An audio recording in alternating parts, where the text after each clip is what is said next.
Maqaa Abbaa, kan Ilmaa, kan Hafuura Qulqulluu Waaqa tokkoon ni amanna. Amiin.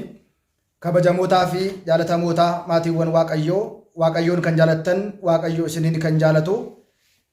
Hundumti keessan akkam jirtu, akkam yoo nageessanii akkamiin turtanii. Guyyaa har'aan kan nu ga'e galanni ulfinni isaatiif haa ta'u. Baga ayyaana cuuphaa gooftaa keenya qoricha keenya Iyyasuus Kiristoositiin geessan baga wajjumaan nu geenye. Ayyaanni kun kan eebbaa, kan nagaa fi kan jaalalaa hunduma keenyaatiif haa ta'u. Akka fedhaa fi jaalala Waaqayyootti barnoota keenya kutaa 63ffaa guyyaa har'aa immoo gooftaan keenya qorichi keenya Iyyasuus Kiristoos maaliif bishaaniitiin cuuphame isa jedhudha. Cuuphaan walumaa gala cuuphaa gaabbisaa haa ta'u, cuuphaa mucummaa Sillaasee haa ta'u, cuuphaa ayyaana cuuphaas haa ta'u, maaliif bishaaniitiin ta'e? Gooftaan keenya qorichi keenya Iyyasuus Kiristoos cuuphaa kana maaliifidha bishaaniin akka ta'u kan inni taasise kan jedhu yaada warqeen ta'uu danda'ama, qilleensaan ta'uu danda'ama, ibiddaan ta'uu danda'ama, birriidhaan ta'uu danda'a, faaya garaagaraatiin ta'uu danda'a, wayiniidhaan ta'uu danda'a, dhugaatii baay'ee qaala'aa ta'eetiin ta'uu danda'a. Maaliif Waaqayyo bishaaniitiin cuuphame? Cuuphaan maaliif bishaaniin ta'e kan jedhu walitti ilaalla. Mee qulqullichi Hisqeel, raajii Hisqeel boqonnaa 36 lakkoofsa 25 irratti akkas jedha. Bishaan qulqulluun isinitti facaasa, isinis immoo ni qulqullooftu. Xuraa'ummaa keessan hundumarraas immoo waaqa tolfamaa hundumaa keessan irraati immoo ni qulqullooftu jedha. Bishaan qulqulluun isinitti facaasa, isinis xuraa'ummaa keessan hundumarraati waaqa tolfamaa keessan hundumarraati hin qulqullooftu jedha. Jechi kun jecha baay'ee nama dinqisiisu. Egaa bishaan xurii qaama namaa, uffata qaama namaa irratti xuraa'ee jiru, wantoota garaagaraa gaafa ittiin dhiqnu fuula keenya awwaalaatiin yookiin immoo balfaatiin bade qaama keenya xuriidhaan bade sana gaafa miiccannu hin qulqulloofna. Fuula keenya, nafa keenya, qaama keenya gaafa ittiin dhiqannu hin qulqulloofna. Uffanni keenyas gaafa miiccannu ittiin qulqulloofna. Kanaaf egaa bishaan xurii waan baasuuf asirratti akkuma inni kaa'e xurii waaqa tolfamaa, xurii xuraa'ummaa cubbuudhaan dhufu sana qulqulleessuu kan inni danda'u waan ta'eetiif. Karaa biraa gooftaan keenya yoo maaliif bishaaniitiin cuuphame? Bishaaniin maaliif cuuphame? Inni waaqadha, warqeen cuuphamuu danda'a. Dhugaatiiwwan addunyaa irratti bebbeekaman danuu jira, isaan cuuphamuu danda'a. Maaliif cuuphaan Waaqayyoo kan inni bishaaniif ta'e? Bishaaniin maaliif fide waan jiru keessa? Inni jalqabaan bishaan xurii qaama namaa, uffata namaa, nafa namaa hundumaa waan qulqulleessuuf fakkeenya kanaatiif bishaaniti. Xuraa'ummaa irraatii, cubbuu irraatii kan qulqulleessu waan ta'eetiif. Karaa biraa bishaan hiyyeessaafis, sooressaafis, isa qabuufis, isa dhabeefis walqixa kan argamuu fi lafa hiyyeessi waraabe sooressis waan waraabuuf. Dhugaatiin garaagaraa kanneen akka wayinii, kanneen akka biiraa, alkooliiwwan garaagaraa mana hiyyeessaa keessaa argamuu dhiisuu danda'a. Mana sooressaa keessaa garuu argama. Osoo Waaqayyo yeroo sana warqeen cuuphame hiyyeessi bara kanaa maal godha? Warqeetiin cuuphamuu hin danda'u. Dhugaatiiwwan gatiin isaanii qaala'aa ta'aniitiin cuuphamuu hin danda'u. Isa kana hambisuuf jecha hunda walqixa gochuuf hojiin Kiristoos hunduma walqixxeessuudha. Hunda tokko taasisuudha. Abbaa qabeenyaa, hiyyeessa, sooressa, beekaa, wallaalaa otoo hin ta'in hundaatiif walqixa mana nama hunda keessatti kan argamu bishaan qofa waan ta'eeti. Mana nama hundumaa keessaa kan argamu bishaan qofa waan ta'eeti. Mana sooressaas, mana hiyyeessaas kan jiru, mana nama hundumaa kan jiru bishaan waan ta'eetiif, bishaan hundumaa walqixa kan argamu waan ta'eetiif, gatiin guddaa kan ittiin baanee fi hunduu bifa salphaatiin ta'e argachuu danda'u waan ta'eetiif bishaan godhe. Kana jechuun Kiristoos hundumaa walqixa. kennaa inni kennu hojii inni hojjetu hundaa wal qixa ta'uusaa agarsiisuudhaaf cuuphaan kun kan inni bishaaniif ta'e.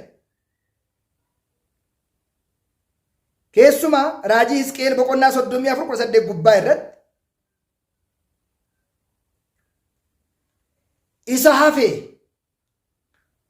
bobbaasuun keessan luka keessaniitiin kan irra ejjettan bobbaasa gaarii bobbaasuu keessan otoo isin hin ga'in kan hafees bishaan luka keessaniis kan isin boorachitan bishaan qulqulluu dhuguun keessan otoo isin hin ga'ini jedheetu bishaan booruu qulqulluu akka qabuu fi ilmi namaa bishaan kana qaama isaa ittiin qulqulleeffachuudhaaf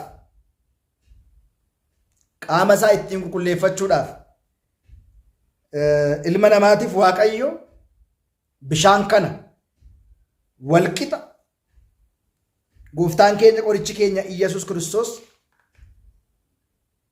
kenneera jechaadha. Egaa cuuphaa kana kan hundeesse eenyudha? Cuuphaa kana kan hundeesse eenyudha?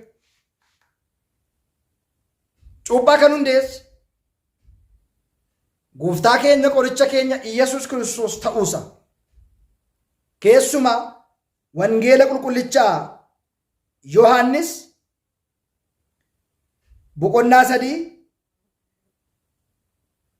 lakkoofsa tokkooti kaasnee gaafa ilaallu seenaa nama tokko arganna.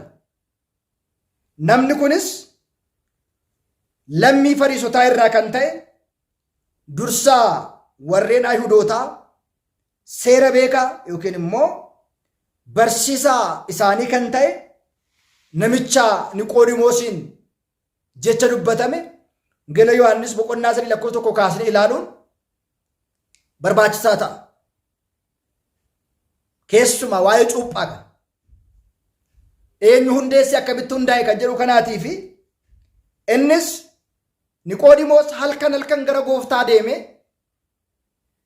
jireenyaaf kan isaaf ta'u guyyaa hojii dhuunfaa isaa irra oolee hojjechaa oolee hoogganaa isaanii ta'e halkan garuu dhokate tokko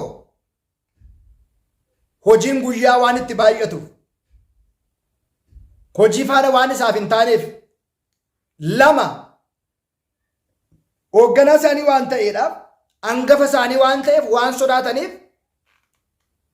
yeroo irribaaf isaa kennamtu yeroo boqonnaaf isaa kennamtu sana kaawwatee gara gooftaa dhufee halkan barachaa ture. Maarreegaa yaa barsiisaa isa faana kan ta'e yoo ta'e alatti ati wantoota raawwattu kana mallattoowwan isaan kana eenyutu gochuu danda'a? Kana gochuu kan danda'u hin jiru waan ta'eetiif Waaqayyoo biraa akka dhufte ni beekna jedheen. Yesuusis deebisee yaada inni kaase kanaatiif maal jedhee deebisee lammataa yoo dhalatan malee mootummaa Waaqayyoo arguu ilaaluu hin danda'anii. Lammata yoo dhalatan malee mootummaa Waaqayyoo dhaaluu hin danda'anii jedhe. Niqoodimoos deebisee akkana jedheen dhugaan siin jedha bishaanii fi hafuura irraa malee lammata yoo dhalatan malee bishaanii fi hafuura irraa lammata yoo dhalatan malee gara mootummaa Waaqayyoo galuun hin danda'amu.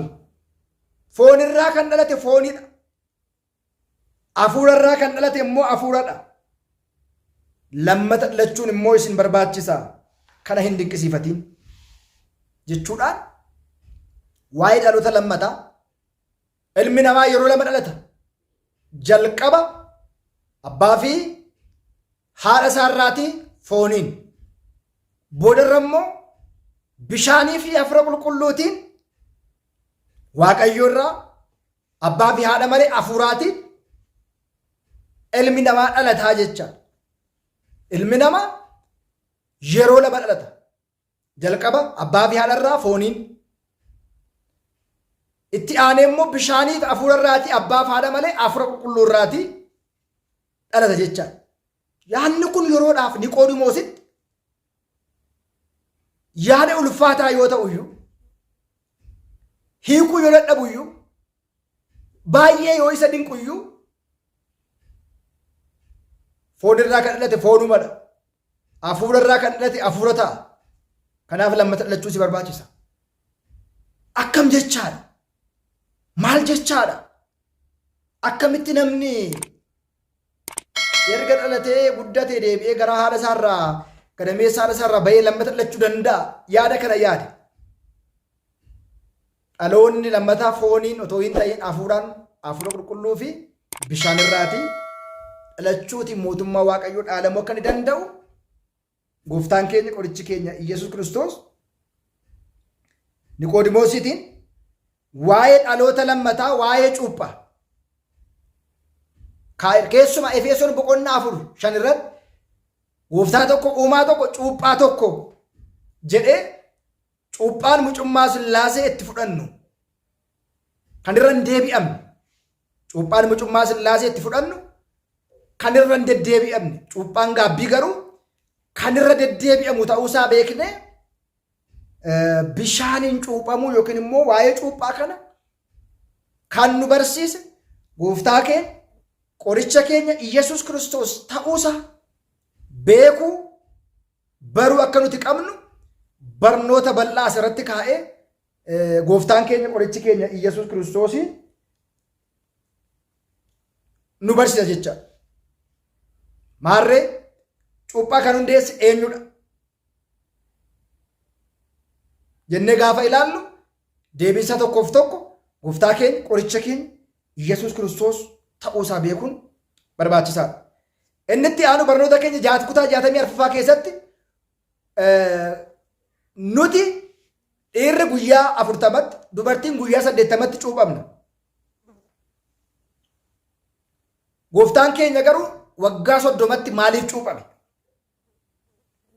Gooftaan keenya Iyyasuus Kiristoos waggaa 30tti maaliif cuuphame kan jedhu barnoota keenya kutaa 64ffaatiin walitti ilaallaa. Waaqayyo hunda keenya duukaa haa ta'u.